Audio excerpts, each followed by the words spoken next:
Bonjour tout le monde et bienvenue à cette table ronde. Donc, comme vous le savez, il reste quelques places en avant. Alors, bienvenue à cette table ronde sur les grandeurs et misères des bibliothécaires gestionnaires.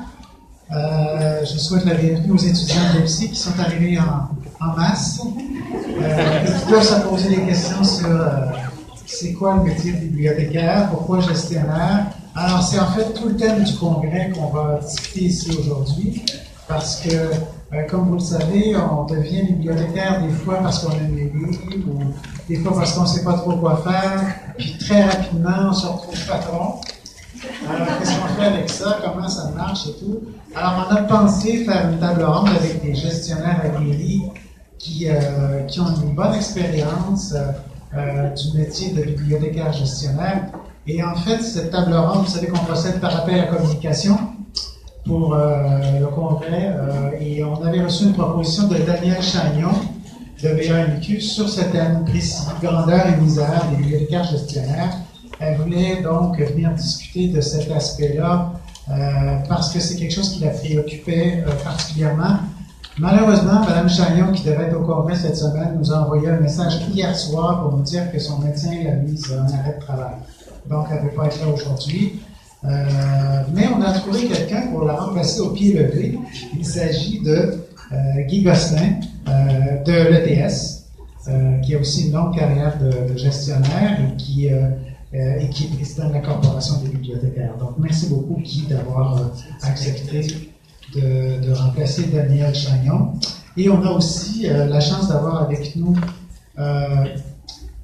Catherine Lavallée-Welch, qui est une Québécoise exilée dans le pays de M. Trump depuis 17 ans. Et moi, je me souviens d'elle comme étudiante à l'EPSI. Elle avait travaillé pour moi d'ailleurs, comme auxiliaire d'enseignement et tout, auxiliaire de recherche, je pense.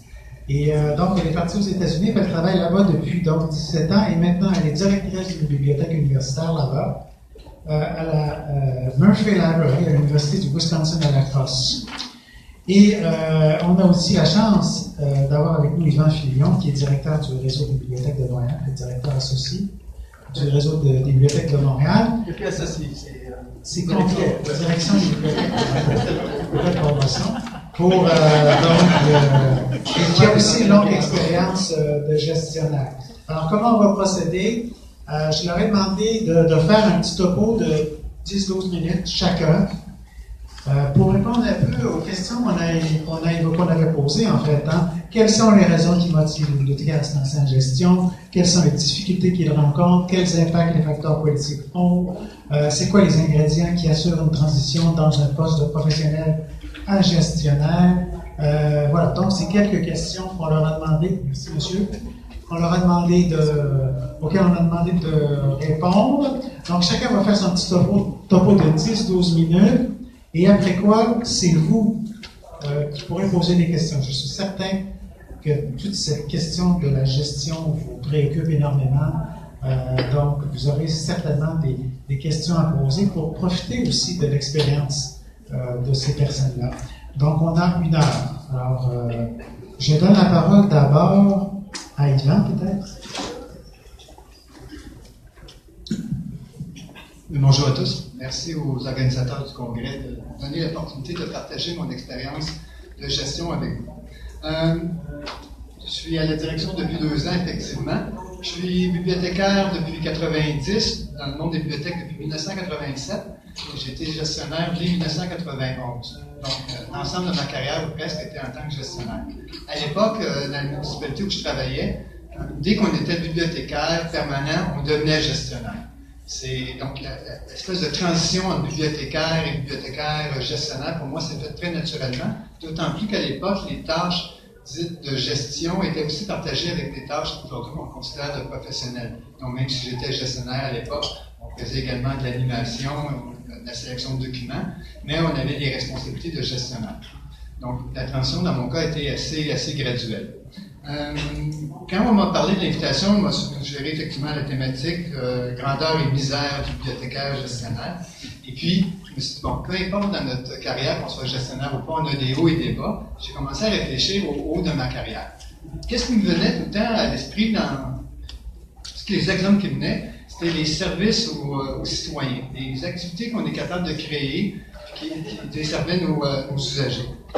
La joie, le plaisir de voir dans une équipe germer une idée, puis comme gestionnaire d'être en mesure d'encadrer cette idée-là, de soutenir son développement, d'aller chercher le financement, de défendre auprès de nos patrons, de faire des partenariats, et voir cette idée-là se réaliser, voir cette idée-là devenir concrète auprès des citoyens, ça fait sûrement partie des hauts d'une carrière.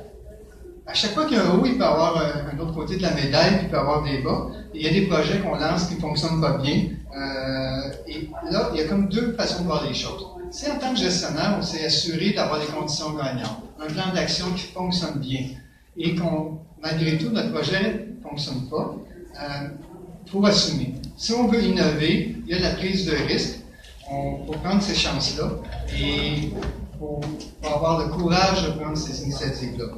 A contrario, si effectivement, par la suite, on se rend compte qu'on n'a pas fait notre job, que notre plan d'action ne tenait pas la route, là, c'est un bas dans une carrière, c'est évident. Autre élément majeur pour moi dans la carrière d'un gestionnaire, c'est toute la relation avec l'humain, la gestion des ressources humaines. D'une part, il y a des relations plus individuelles qu'on peut entretenir, c'est-à-dire le plaisir de soutenir le développement d'un membre de notre équipe, par du coaching, le développement des compétences. Ça, c'est un élément pour moi qui est très motivant. La même chose de façon plus macro, on retrouve la partie de développement de l'organisation. Si on est en mesure de mettre en place une structure qui favorise l'initiative des équipes, le bon fonctionnement des projets et un climat de travail favorable où les équipes sont mobilisées, qui sont solidaires, justement offrir ce service aux citoyens, ça fait encore une fois partie des hauts. Par contre, ça me permet de tourner la page. Désolé pour la prochaine. Du contraire, aussi, c'est banal au niveau des équipes. Lorsque les relations humaines sont tendues dans une équipe, je pense que comme gestionnaire, comme n'importe qui dans une équipe de travail, c'est probablement ce qui est le plus difficile. Le climat de travail, c'est une responsabilité partagée.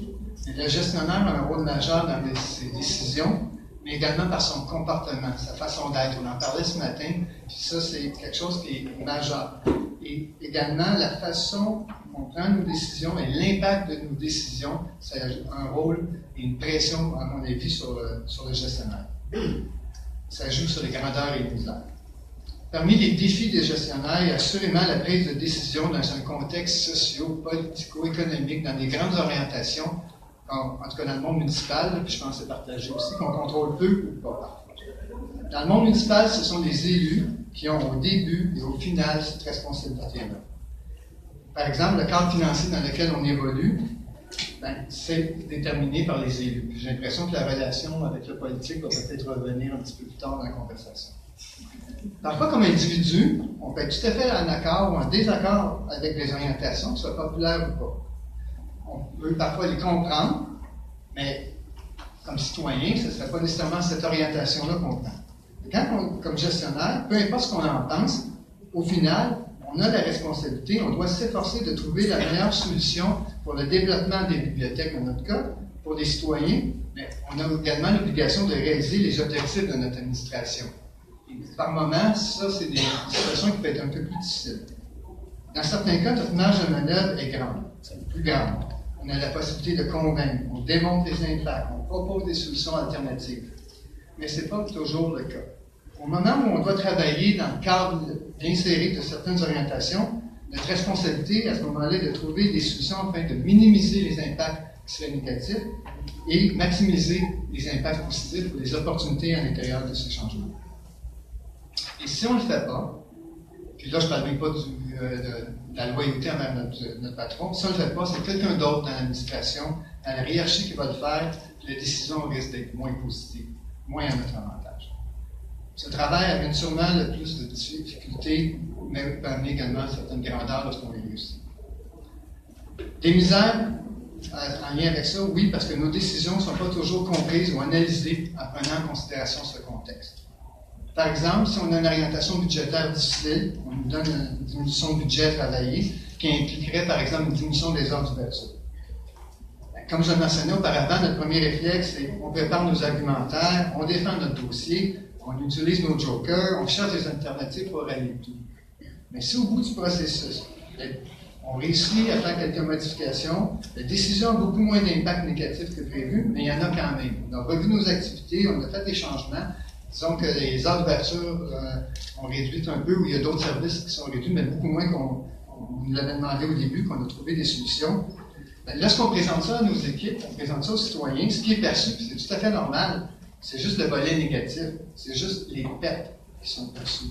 Et lorsqu'on réussit, si par exemple il n'y a aucun impact négatif, on a vraiment eu une façon de solutionner la situation, c'est un grand bonheur, mais c'est un bonheur solitaire. C'est un bonheur qu'on ne peut pas partager. Il n'y a pas d'annonce à faire. On ne peut pas dire aux citoyens, aux employés, c'est fantastique, je viens de travailler fort 6 mois de temps, il n'y a aucun changement. Mais pourtant, c'est des victoires malgré tout. Par le passé, les hauts et les bas dans la carrière de gestionnaire étaient souvent associés à des périodes de croissance ou de développement. Lorsqu'on gérait la croissance, tout allait bien, on gérait la décroissance, c'était des années difficiles. Moi, je trouve qu'au cours des dernières années, qu'est-ce qui est un peu plus nouveau, c'est plus complexe, c'est qu'on est à la fois des périodes de contraintes budgétaires, d'optimisation, de révision de processus, de coupure, et en même temps des périodes de développement. Et ça, c'est une nouvelle dynamique qui amène de nouveaux défis. En terminant, j'aimerais aborder tout à fait deux choses. Encore du temps? Oui. Frustration des fois comme gestionnaire, mais je pense que ce n'est pas juste les gestionnaires qui l'ont, c'est d'avoir l'impression que la majorité de notre temps est consacré à régler des problèmes, à répondre aux urgences, à compléter des tableaux. J'essaie de voir s'il y a des gestionnaires qui l'ont. Puis, on a peu de temps pour réfléchir aux grands enjeux, aux besoins du développement des bibliothèques, et consacrer les efforts qu'on se fait pour le faire. Puis cette situation-là, j'ai eu l'occasion d'en parler autant avec des gestionnaires de première ligne, ici même à Montréal, qu'avec des responsables de grands réseaux métropolitains. C'est malheureusement un constat qui est partagé. Oui, on prend le temps, il faut prendre le temps, il faut se discipliner. Puis c'est dommage parce que c'est essentiel dans notre profession, puis c'est intéressant, c'est amusant de faire ça, mais ça fait partie des frustrations. Le dernier point que je voudrais aborder, c'est la présence et les difficultés de recrutement des bibliothécaires professionnels dans les postes de gestion. Je vais prendre l'exemple de Montréal, mais je sais aussi que c'est des enjeux qu'on trouve un petit peu partout au Québec. À Montréal, si je regarde comment ça fonctionne dans les arrondissements, il y a 19 arrondissements. On trouve plusieurs chefs de section. C'est des gestionnaires de premier niveau. Les chefs de section relèvent de chefs de division qui sont responsables de la bibliothèque. Ils peuvent être responsables de bibliothèque et culture et parfois bibliothèque, culture et développement social. On trouve plus ou moins 25 chefs de section à Montréal. À ma connaissance, c'est tous des bibliothécaires de formation, c'est absolument exigé lors de l'affichage. Mais on a des difficultés de recrutement. Excessivement difficile de trouver des candidats qui ont le goût de devenir gestionnaires, qui ont l'expérience, qui ont eu la possibilité d'obtenir cette expérience-là, et qui par la suite réussissent la série d'entrevues et d'examens de la vie. Et ça, malgré le fait qu'on trouve plus de 150 bibliothécaires à Montréal, et qu'on affiche à l'extérieur. Lorsqu'on parle des chefs de division, les 19, plus ou moins la moitié sont bibliothécaires. Donc, on peut dire, à quelque part, ça représente bien les mandats. Culture, bibliothèque, la moitié sont bibliothécaires. Mais encore là, on trouve les mêmes enjeux de recrutement. Ces chefs de division sont sous la responsabilité de directeurs culture, sport, loisirs, développement social. Il y en a effectivement 19, un par arrondissement. C'est les patrons qui voient l'ensemble du volet culturel, communautaire, sport et bibliothèque. Au cours des 10-12 dernières années, il y a eu un directeur, c'est une femme, une directrice, qui était bibliothécaire de formation.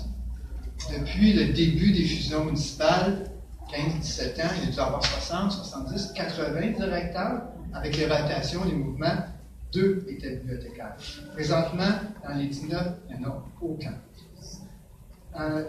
Ça ne veut pas dire que ceux qui ne sont pas bibliothécaires ne sont pas capables de faire un bon job, là. Mais quand même, quand on y pense, dans un service aussi important que les bibliothèques dans une municipalité, que les bibliothécaires ne soient pas plus représentés dans des postes de direction et des difficultés dans des postes de direction, je pense qu'il faut se poser de sérieuses questions. C'est pour moi d'autant plus surprenant que les bibliothécaires, c'est des gens passionnés, qui croit aux bibliothèques. On parle souvent d'advocacy, de défendre les dossiers des bibliothèques, mais on dirait que ça ne se traduit pas quand il arrive le temps de prendre des positions de gestion, des postes de gestion qui pourraient nous donner des positions. En terminant, je n'ai pas la réponse à savoir pourquoi cet état de fait-là. Je pense d'ailleurs qu'il y a plusieurs facteurs. C'est peut-être un élément intéressant à discuter, mais il me paraît essentiel de pousser la réflexion. Merci.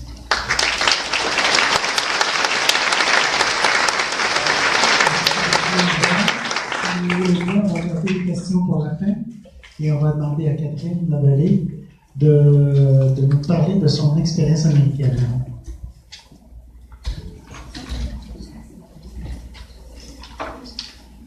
Bonjour. Alors, comme Régent vous disait, moi je suis aux États-Unis depuis 17 ans, 4 ans au Wisconsin.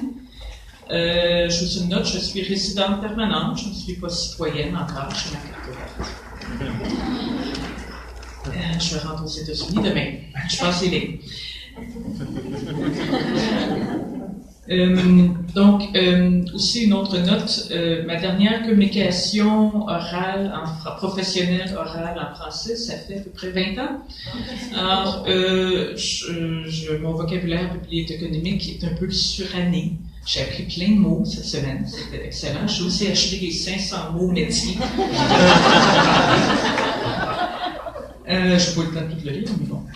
Donc, je m'excuse à l'avance, j'utilise ces anglicismes, il y a peut-être des mots en anglais qui vont sortir, j'assume, mais je dis non au complexe. Donc, Yvan a fait plein de bons points, je vais essayer de ne pas trop répéter.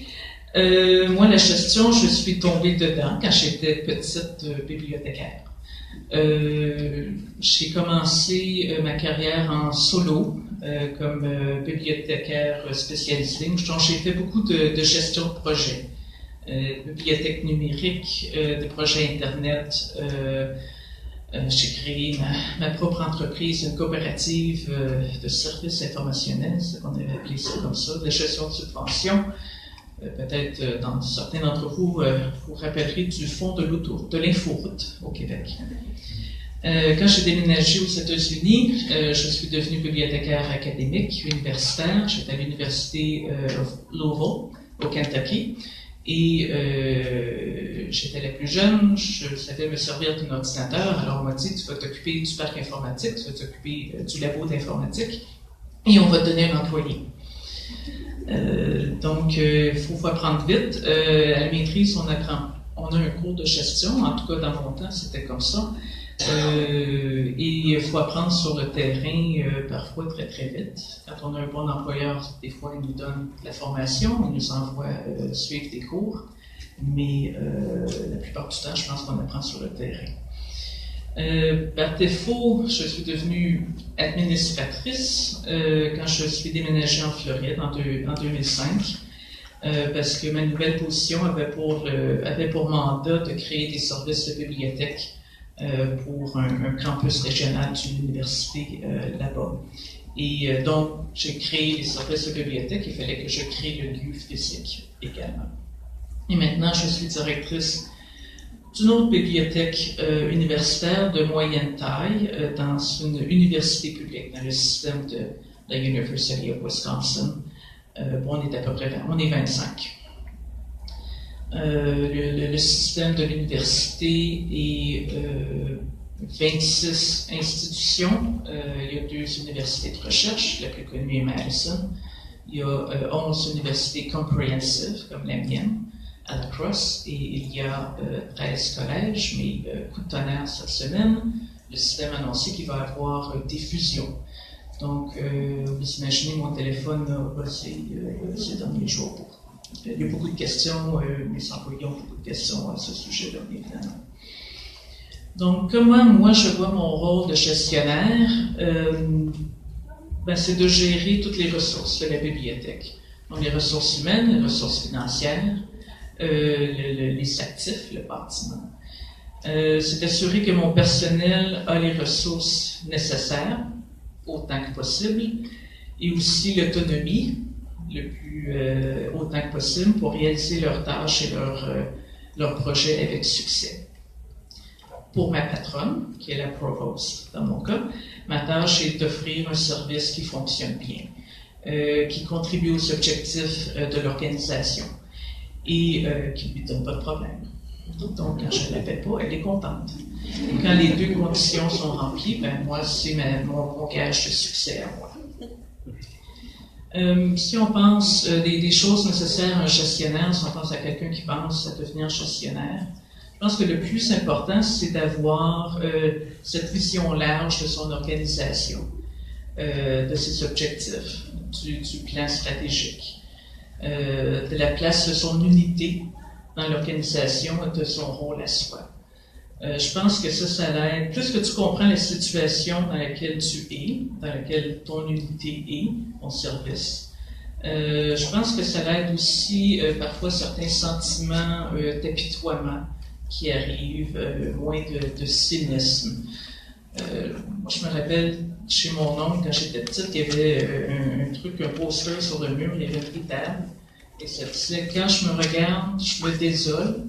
Quand je me compare, je me console. » Donc, tu t'aperçois que c'est pas juste la bibliothèque qui a des coupures, c'est tout le monde a des coupures, dans le cas de l'université, que peut-être la situation n'est pas si mal que ça. Oui, gérer les ressources humaines, je pense que c'est le plus grand défi d'un gestionnaire, et je pense que le cynisme des employés est peut-être la chose la plus difficile à contrecarrer, à gérer. J'ai appris ce matin, d'ailleurs, par Dr. Marchand, que c'était un symptôme du burn-out, le cynisme. Donc, quelque chose qui est important aussi pour un gestionnaire, c'est ce qu'on appelle le quotient émotionnel. Donc, les qualités d'écoute, d'empathie, la volonté de collaborer, avoir de la résilience, croire aux bonnes intentions des gens.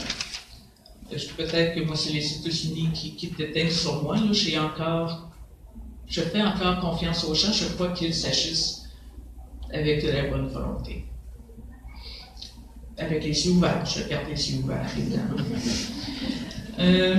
C'est important d'avoir la couenne dure aussi. Et ça revient au principe de résilience.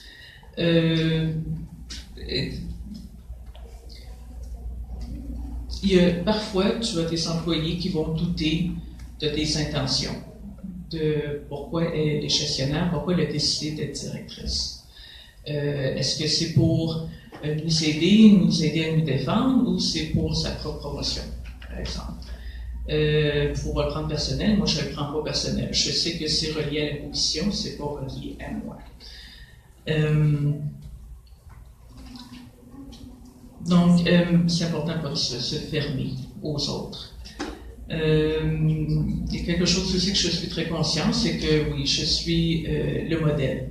Donc, les employés me regardent, comment j'agis, comment est mon attitude, comment je réagis aux événements, et par le fait même, je montre le modèle à suivre. Il y a quelque chose aussi que j'ai vu récemment sur un forum d'academica.ca, ça parlait des compétences pour réussir dans le domaine de l'éducation supérieure. Je pense que ça peut aller dans d'autres domaines aussi. C'est la capacité de recevoir une critique ou une observation, de recevoir du feedback, sans prendre personnel, sans douter non plus. Mais je pense que ça ramène à la qualité d'humilité. Je pense qu'un bon gestionnaire, bonne gestionnaire, ça doit être humble.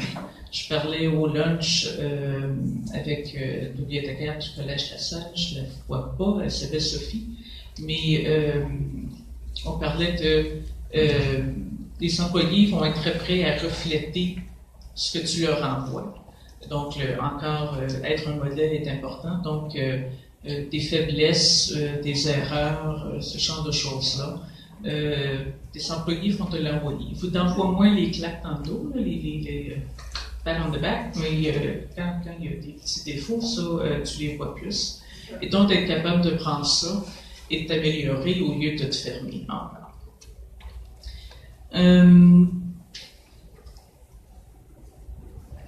Oui, enfin, moi, je suis gestionnaire, je suis administratrice parce que j'aime créer, j'aime bâtir, j'aime faire des projets, j'aime améliorer.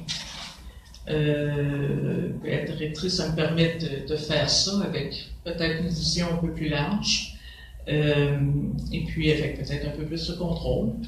Je pense que ça vaut les responsabilités qui vont avec le rôle. Une question que j'ai parlé avec Richard, et je pense que c'est pour ça qu'il m'a invité. Il voulait savoir les États-Unis, la politique, comment ça se passe.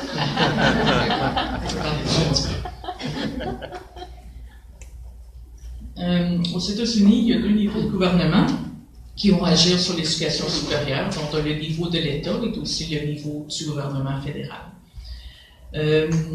Nous, notre gouverneur, c'est Scott Walker. C'est un républicain, je pourrais qualifier de pur et dur, peut-être un néo-républicain.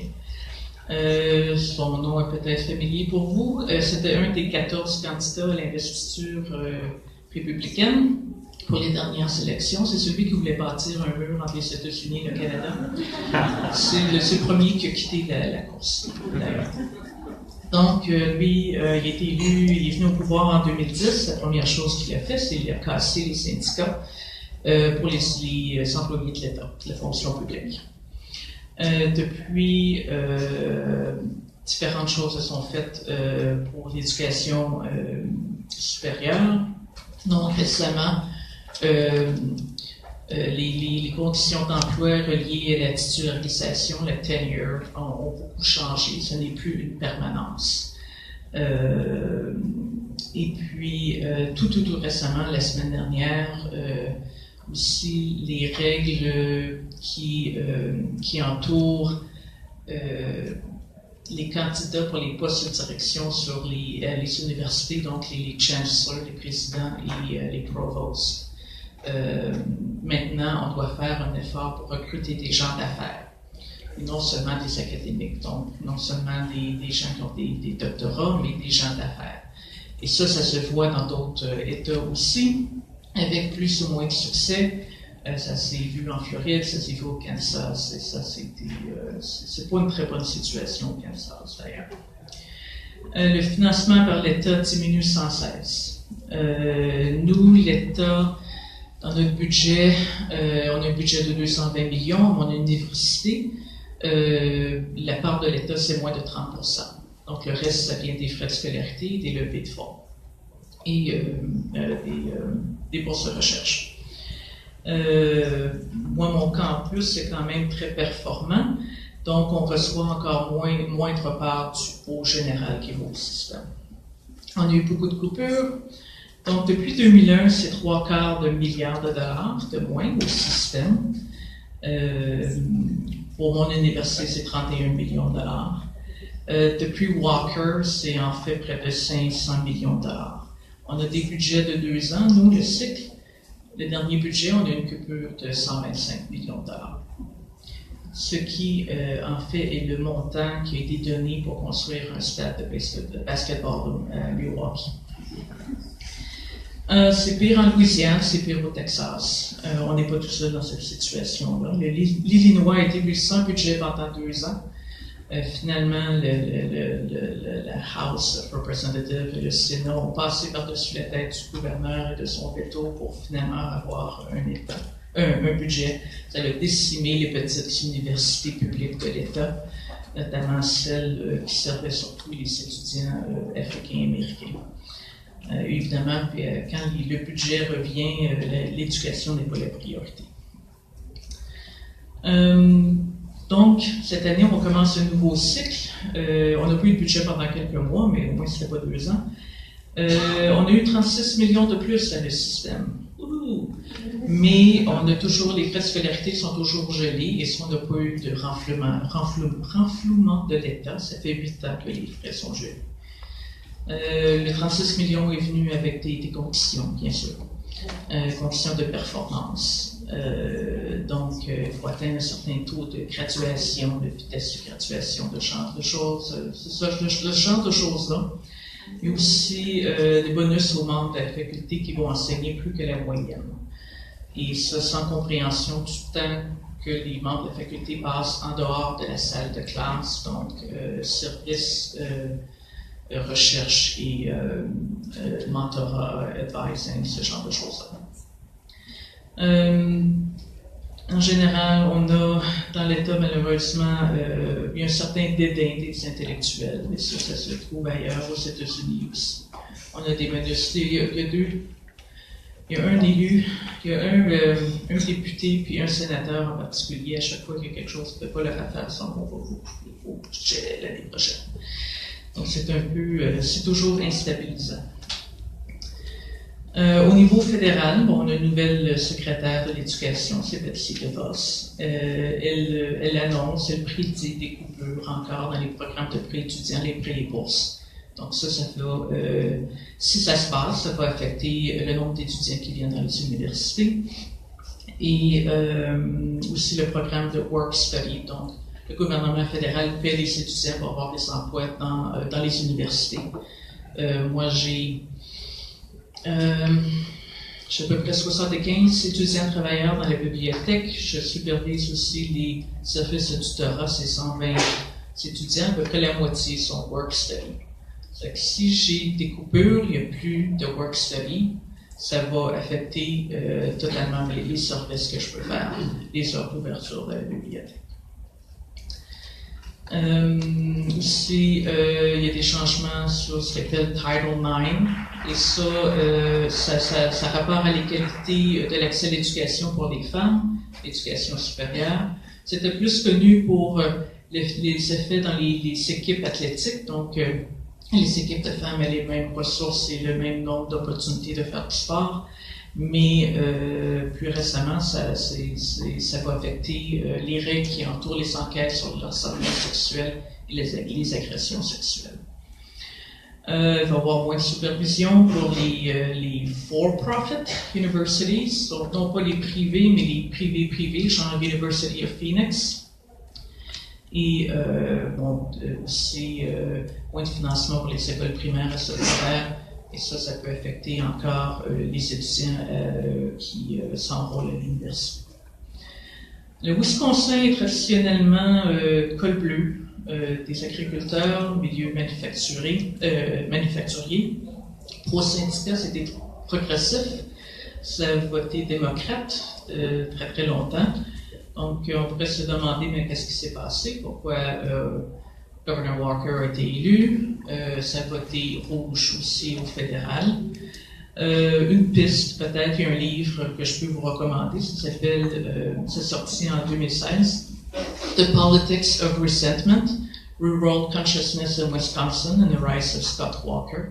Ça a été écrit par Catherine Kramer, qui est un professeur de Sciences Po à l'université à Madison. Et donc, qu'est-ce que ça veut dire? C'est la politique de la rancœur. Et sa théorie, c'est que les élites économiques ont réussi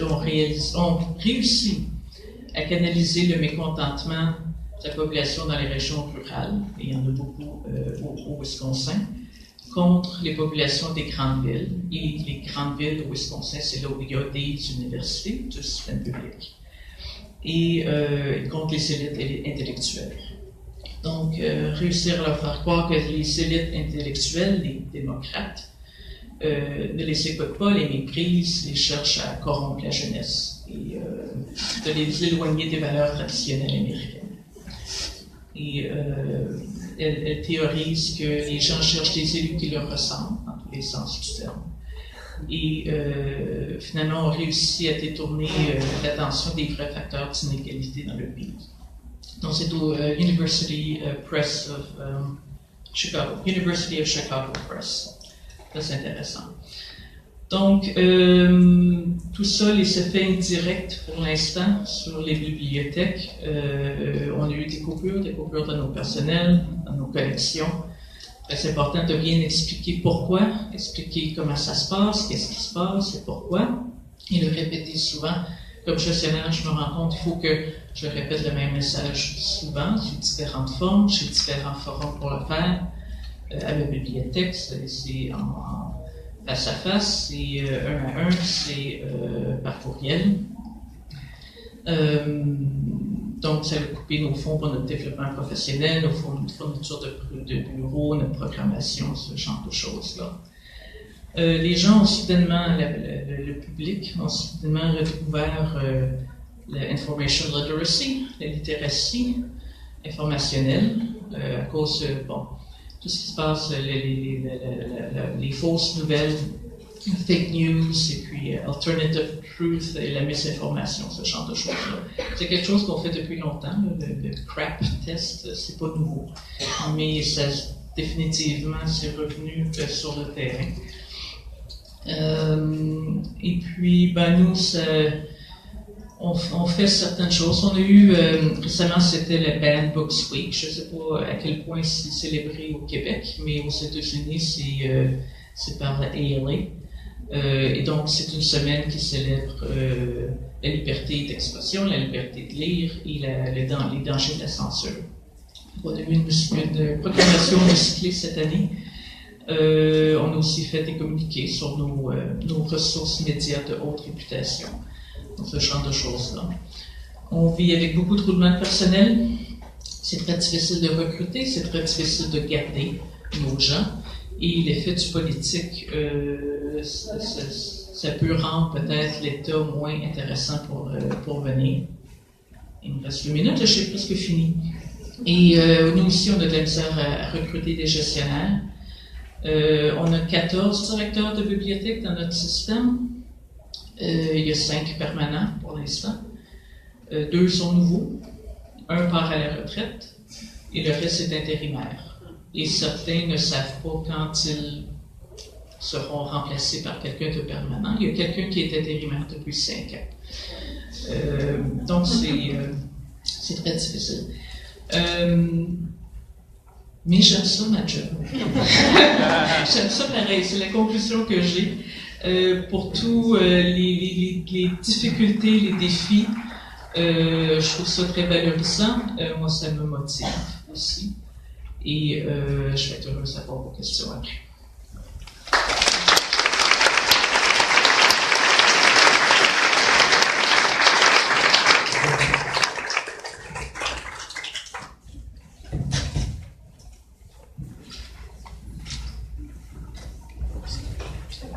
Bonjour tout le monde. Pourquoi on fait ce métier-là? C'est intéressant. Finalement, je n'ai pas eu le temps de me préparer et je ne fais jamais ça. Je ne fais jamais ça. Tout ce que je dis habituellement est écrit et pensé longtemps en avance. Donc, mon premier mot, c'est imprévu. Parce que c'est imprévu quand il m'a demandé ça, je ne sais pas, sur l'heure du midi. J'ai dit, bon. Normalement, j'aurais dit non.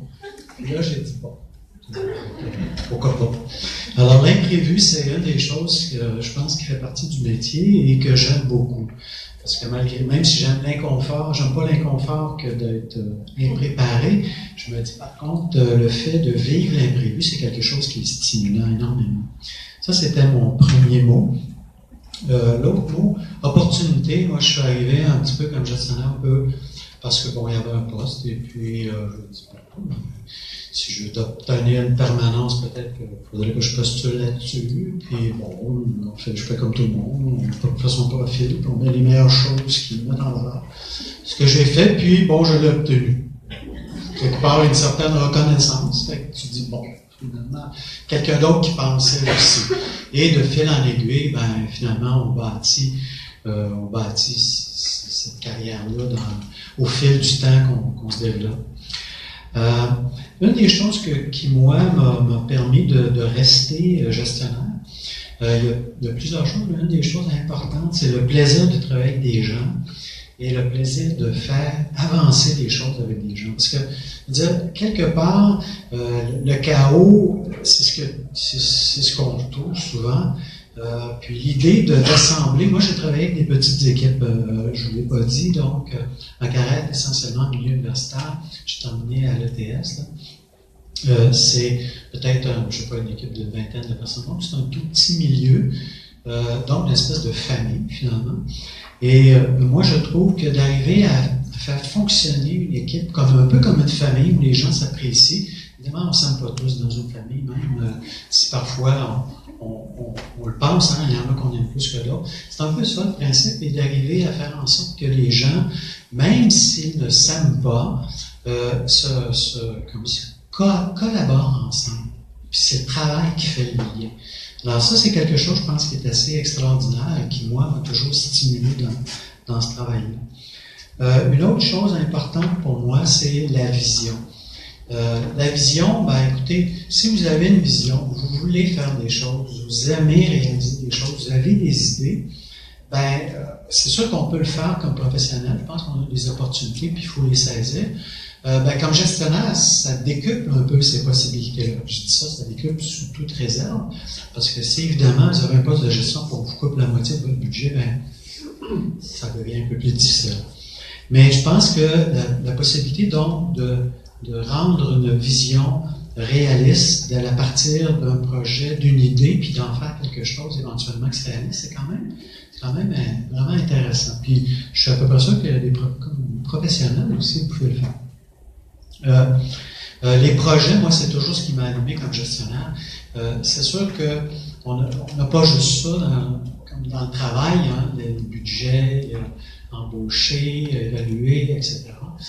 Moi, ce qui m'a allumé toujours, c'est les projets. J'ai eu la chance d'être dans une université où les possibilités étaient importantes, malgré tout. C'est-à-dire qu'on a pu faire, par exemple, l'espace 3C, et tout ça s'est réalisé entre le moment où l'idée a germé et sa réalisation, ça a pris 14 mois. Ce qui est dans un milieu institutionnel plutôt rapide, parce que je ne sais pas si vous connaissez les processus, habituellement c'est très long. Écoutez, il y a des hasards comme ça qui font bien les choses. Et puis encore tout récemment, on a eu un autre beau projet qui est celui du réaménagement de la bibliothèque l'ETS, qui est un projet auquel j'avais commencé à penser il y a plusieurs années. Puis là, bon, tu t'écris des petites choses, là, tu fais des présentations, puis tu n'as pas beaucoup d'espoir que ça se réalise parce que, tu sais, je veux dire, c'est des budgets de millions de dollars. Fait que là, à un moment donné, tu présentes ça finit par cheminer. Puis tout d'un coup, le hasard fait bien les choses, le gouvernement change et il y a le ministre Trudeau qui décide de voter des infrastructures pour 700 millions pour le Québec, en incluant les montants pour le provincial. Et là, ça crée des opportunités. Alors, si le projet, dans ce cas-ci, le projet était prêt, et évidemment, comme dans toutes les choses gouvernementales, vous avez peu de temps. Habituellement, ça sort, et puis vous avez 2 semaines pour présenter votre affaire. Donc, s'il n'était pas prêt dans les cartons déjà, dans ce cas-ci, ça a bien été, et il était prêt dans les cartons, ce qui fait que le projet est accepté et proposé, puis on va commencer à démolir le 1er novembre prochain pour une réalisation, on l'espère, au mois de septembre. Alors, ça, c'est un autre élément que je voulais vous dire. Il y avait un point, qu'est-ce qui est difficile dans ce métier-là? Je vous dirais, il y a 2 mots qui commencent par R. Le premier, c'est refuser. Parce que souvent, les gens nous demandent des choses, puis on ne peut pas dire oui, donc il faut refuser. Et évidemment, ce ne sont pas des amis. Hein, on se fait des amis actuellement quand on donne des choses, quand on donne des permissions, mais quand on refuse, actuellement, on ne se fait pas aimer. L'autre chose, c'est évidemment réduire. Quand vous êtes dans un établissement, puis vous devez faire des choses qui amènent à réduire vos activités personnelles. Cela dit, la réduction, et puis ça, c'est une chose que j'ai découvert en gestion, c'est que ça donne des opportunités. Et là, vous allez me dire, c'est un cliché, c'est vrai. Mais c'est vrai aussi que parfois, quand on est obligé de voir les choses sous un autre angle, on réalise que c'est vrai, on peut faire ça comme ça. Je ne vous dis pas que je suis 100% pour les coupeurs, qu'il faut venir chez nous puis réduire tout, parce que je dois être plus créatif. Hein? C'est pas ça que je veux dire. C'est pas ça du tout. Mais dans toutes les choses qui arrivent, il y a des opportunités. Maintenant, la collaboration au niveau politique. Les universités, on a un comité, le sous-comité des bibliothèques comme moi, j'ai beaucoup apprécié parce que il se fait beaucoup de collaboration. Et moi, je ne vais pas m'en dire que dans l'ADN des bibliothécaires, il y a le mot collaboration. Écoutez, j'ai déjà dirigé des gens en catalogage, puis vous savez que le format Marc, c'est l'un des plus vieux formats de change de données, ça vient des bibliothécaires aux États-Unis. Donc, mais aujourd'hui, c'est sûr qu'on est rendu là, mais pour vous dire que la collaboration au niveau des gestionnaires aussi, c'est quelque chose qui est très précieux. Et moi, je l'ai vécu. Puis encore récemment, on a fait un projet de changer le système de bibliothèque au niveau universitaire. C'est un projet qui a commencé en 2014. Puis on y croyait en se disant, bon, c'était le réseau EQ qui a amorcé ça. Puis finalement, il y a d'autres joueurs qui sont embarqués là-dedans. Puis là, ben, écoutez, ce projet-là, il est rendu sur les rails avec un financement gouvernemental qui devrait permettre les 18 universités d'avoir un nouveau système de bibliothèque, d'avoir des communautés d'échange et de pratique, d'avoir un seul système, donc une porte d'entrée unique pour toutes les universités, des possibilités de collaborer ensemble, encore là, au niveau du catalogage, de la livraison de services, donc d'accroître l'effet de synergie qu'on a au niveau universitaire. Maintenant, quand la CREPE s'est dissoute, ça c'est politique, donc elle s'est dissoute il y a 3-4 ans, je ne me souviens plus, et on offrait à ce moment-là des formations, mais ça a tombé. Ça a tombé complètement. Là, ça a pris 3 ans avant de remettre des formations au niveau du personnel professionnel et technicien, donc de offrir des formations spécifiques pour les jeunes du milieu universitaire. Alors, oui, ça a des impacts politiques. En terminant, peut-être que je dirais comment est-ce qu'on fait des liens entre passer d'un niveau professionnel puis un niveau de gestion. Pour moi, il n'y a pas tant de différence que ça. Parce qu'un professionnel, il peut faire de la gestion. Il peut être... Aujourd'hui, les professionnels sont appris souvent à avoir de la coordination, d'être dans les groupes de travail, de faire plein de choses avec d'autres personnes, puis ils ne sont pas en situation d'autorité du tout. Et là, c'est eux, c'est leur leadership qui les amène là. Et donc, c'est une occasion de pratiquer incroyable. Puis je pense qu'il faut en profiter. Donc, ça veut dire qu'il faut que, si ça vous intéresse, bien sûr, parce que c'est pas tout le monde qui s'intéresse à ça, que je le comprends et que je le respecte. Mais si ça vous intéresse, je pense que vous avez des opportunités qui sont là et qui peuvent vous permettre d'apprendre à comment s'exerce le leadership. Parce que même quand vous avez l'autorité, c'est pas parce que vous dites qu'il faut aller à gauche que tout le monde s'en va à gauche. Vous savez. Hein? Vous savez les instructions, si vous êtes employé, puis on vous dit va par là, pourquoi aller par là? D'abord. Et donc, c'est l'idée, le gestionnaire aujourd'hui, c'est quelqu'un qui est un coach, hein, il n'est pas sa patinoire, mais il veut motiver ces gens pour que tout le monde fonctionne ensemble, puis que, dans le fond, on rentre les buts, pas dans son propre but, mais dans celui de la place. Okay? En fait, c'est ça le travail. Donc, c'est du coaching, et ça peut se faire même quand on n'est pas dans une situation d'autorité. Fait que voilà, c'est juste un peu pour vous parler de comment je vois ça.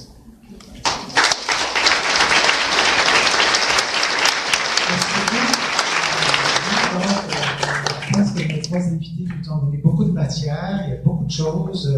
Moi, j'ai vu plein de questions, là. Je ne sais pas si il y en a parmi vous qui aimeraient poser des questions aux 3 invités ou à un de nos invités par rapport à sa présentation. Vous avez qu'à lever la main puis à venir poser votre question en vous identifiant si possible. Qui va lancer le premier? Oui! Frédéric Chantou, animatrice du regroupement de bibliothèques collégiales.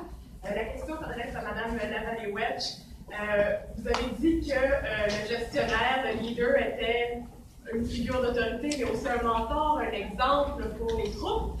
Et vous avez dit aussi que la situation du côté des États-Unis était pas nécessairement facile. Donc, comment vous faites, vous, pour résister au cynisme ambiant?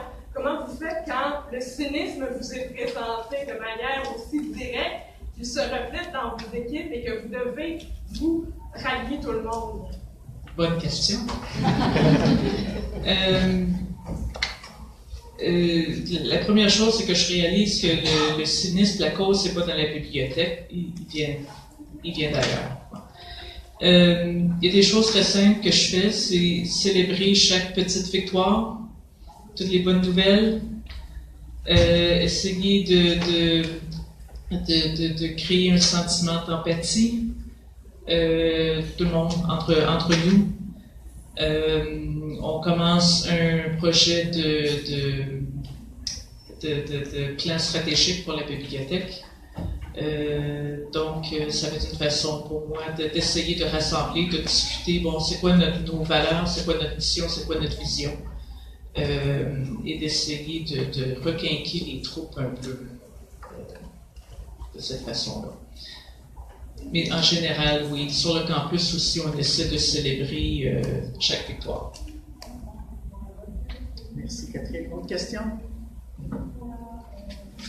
Vous êtes gêné? Bon, ben, je vais en poser une, moi. Est-ce que la formation en gestion comme telle, c'est important? Est-ce que, et si oui, on l'apprend où? Est-ce qu'il faudrait que ce soit à l'école de l'économie des sciences de l'information? Il faut que ce soit au HEC absolument? Il faut que ce soit de la formation continue? Comment vous voyez ça, l'importance de la formation, je dirais, théorique entre guillemets, parce qu'il y a aussi des formations plus pratiques qui sont pas faites? Qu'est-ce que vous pensez de l'importance de la formation en gestion? Je vais commencer parce que c'est moi qui en ai parlé. Je pense que la maîtrise, on n'a pas vraiment, pendant la maîtrise, on n'a pas vraiment le temps de vraiment se lancer dans la gestion. Je pense que c'est plus formation continue. Je pense qu'il y a des formations à différents niveaux, même pour les directeurs, les administrateurs, il y a des niveaux de formation pour améliorer la gestion. Moi, j'essaie de faire de plus de formation continue de moi-même et de mon employeur aussi, m'a aussi envoyé à faire. Toi, tu as été beaucoup active à la Special Library Association, non? Oui. Est-ce que tu as appris beaucoup dans le monde des associations? Est-ce que ça t'a permis de développer tes compétences en gestion? Ça m'a permis de développer des tonnes de compétences que je n'aurais pas eu la chance de faire durant mon travail. J'ai été impliquée dans plusieurs unités comme présidente, chair de 2 divisions. Là, je suis présentement sur le conseil d'administration de l'association au complet. Je recommande fortement l'implication dans une association professionnelle parce que normalement, ça vous montre à faire des choses que peut-être vous n'avez pas la chance de faire dans votre travail, vous n'êtes pas à ce niveau-là. C'est aussi un endroit qui est safe place pour essayer des choses, pour essayer d'être un leader, pour essayer de mener une discussion, une réunion, de motiver des volontaires, des bénévoles, ce genre de choses-là. Oui, ça m'a définitivement aidé dans ma carrière. Ça paraît mieux aussi sur un CV. Après ça, d'avoir une activité. Oui, bien sûr. C'est quelque chose qu'on a sur notre CV. Oui, c'est effectivement ce que je pensais. On dirait que d'abord, premier élément, à l'EPSI même, pour avoir un cours, là, mais ce matin, on parlait qu'il faudrait peut-être un cours sur les Fab Labs. En 2 ans, c'est impossible de faire en sorte qu'on touche l'ensemble des domaines, juste en bibliothèque publique, donc peut-être en sensibilisation. Une fois que tu es gestionnaire d'une grande entreprise, en tout cas à la ville, on a l'opportunité d'avoir beaucoup de formations. Le problème, je trouve, c'est pour les jeunes professionnels qui veulent devenir gestionnaires, où tu vas chercher cette formation-là. Oui, tu as de la formation continue, mais c'est une difficulté pour ces gens-là d'aller chercher et l'expérience et la formation pour postuler à des premiers postes de gestion.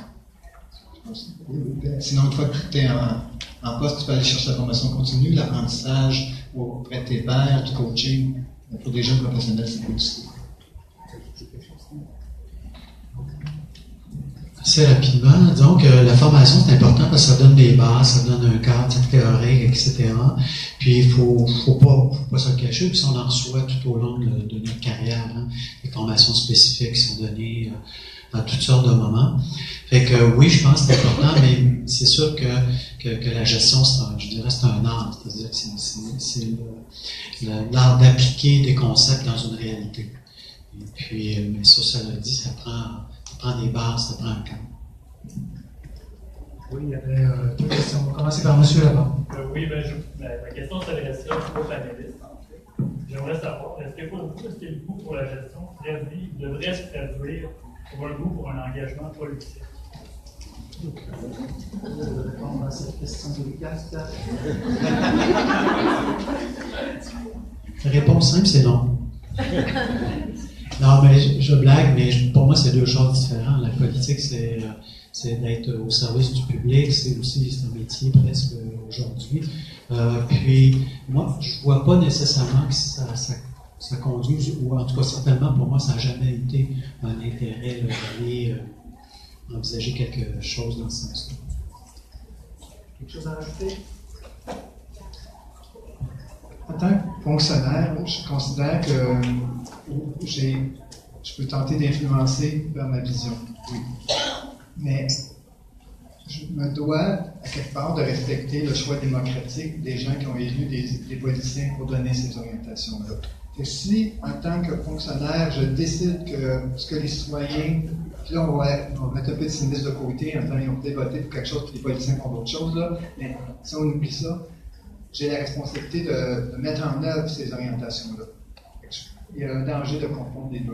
Il y a une autre question là-bas, peut-être. Oui, mais je voulais rebondir un peu sur notre question par rapport à l'information pour la gestion. En fait, ce que je me demandais, c'est par rapport à avant, vous disiez que ça se faisait quand même de manière assez naturelle. Est-ce que c'est parce qu'aujourd'hui, les critères de sélection sont un peu plus élevés ou c'est vraiment, les candidats qui sont pas préparés à une poste de gestion? Est-ce que c'est vraiment au niveau de la formation? Si oui, est-ce que ça touche plus les ressources financières? C'est vraiment au niveau des ressources humaines que ça pose problème? Tu fais allusion à la transition que j'ai eue personnellement? Je fais référence au fait qu'aujourd'hui, c'est plus difficile, comme vous dites, de trouver des gens pour prendre la gueule. Oui. Je ne sais pas encore, puis s'il y en a qui sont dans ça dans des petites municipalités, c'est peut-être la réalité. Moi, c'est l'expérience du Grand Montréal que je connais. Mais c'était plus facile lorsque tu commençais comme bibliothécaire, pour me dire, mais tu vas avoir des petites tâches de gestion. Parce qu'ils regardaient le potentiel du professionnel, c'est à la limite un peu ses compétences, mais beaucoup sa façon d'être. Et à ce moment-là, ils disaient, oui, il y a le potentiel de bien gestionnaire. On lui donnait des responsabilités de gestion. Tu peux grandir à l'intérieur de ça, en même temps continuant à effectuer des tâches professionnelles. Si tu dois débuter comme gestionnaire en partant, puis qu'ils disent, mais il faut 2 ans d'expérience de gestion, il faut que tu aies telle formation de... Comment tu te démarques par rapport à d'autres? Comment tu peux accéder à ces 2 ans-là? Je pense, dans l'expérience que j'ai vécue, c'est ça la grande différence. Fait que, la formation, à l'époque, et aujourd'hui, ce que j'en comprends par rapport à l'EPSI, non, on n'est pas plus ou moins bien équipé qu'on était auparavant. Une dernière question peut-être, ou un commentaire des panélistes? Oui, bonjour. Mohamed Mizani, du réseau Milieu en Montérégie. Plus fort. Mohamed Mizani, directeur de TINI au réseau Milieu en Montérégie. Moi, j'aimerais savoir votre conseil à un nouveau gestionnaire fraîchement élu. C'est quoi votre conseil en général?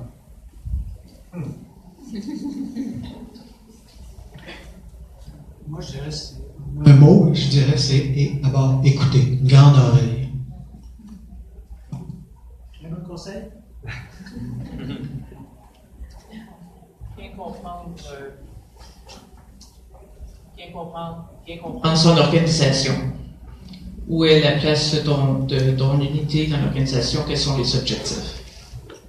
Tout à fait d'accord, j'ajouterais humilité. Wow! Donc, je pense qu'on va s'arrêter.